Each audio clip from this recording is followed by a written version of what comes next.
Kasi bakit ho ako natatawa? Ano? Yung tipo bang parang sa mga DDS ay parang kabigla-bigla, wow, nakakabigani, oy, bigla kami kasi tumakbo si Sara Duterte at nag-announce na tatakbo si Sara Duterte sa pagka-presidente. Actually, kami naman ho, ang tagal na naming alam, no?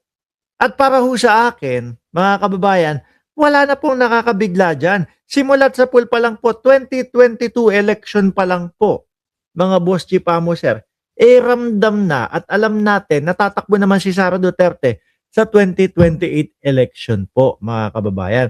Ang nakakabigla, no, eh yung nakakulay itim siya habang nagsasalita or habang sinasabi yung patawad, patawad, patawad ho. Mga bossing, akala ko may namatay na eh. Actually, yun yung iniisip ko ho, mga kababayan eh. Pero isa pa ito, no?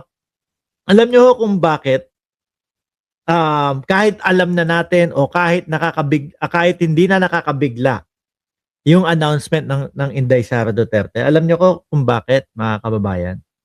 Kasi ho, timing na timing lang po yan doon sa mga impeachment, no?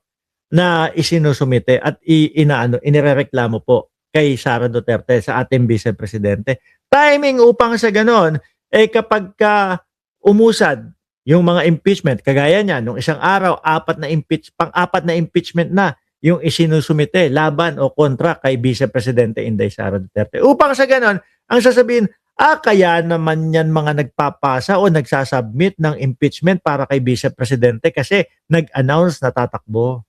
No? Yun lang ho yan, mga bossing.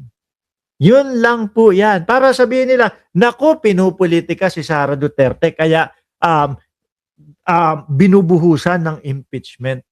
Yun po yan. Kasi nga, simulat sa pool pa lang po, mga kababayan, ang lagi nang sinasabi, pinupolitika kami. Oh, dahilan ng impeachment na yan, kasi malakas sa 2028 si Sara Duterte.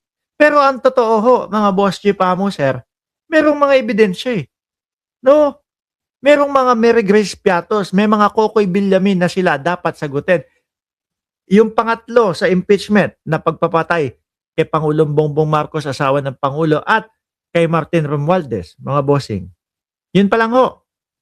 Di po ba? Yun pa lang, mga kababayan, hindi na po nila masagot. Kaya, ito ang gagamitin nilang pangsagot, no, na kaya ini-impeach si Sara Duterte kasi magaling siya o kasi siya ang nangunguna sa 2028 election. Kumbaga, pang-cover nila yan. At ipapaulit-ulit nila ho yan sa mga DDS, mga kababayan, upang sa ganon, paniwalaan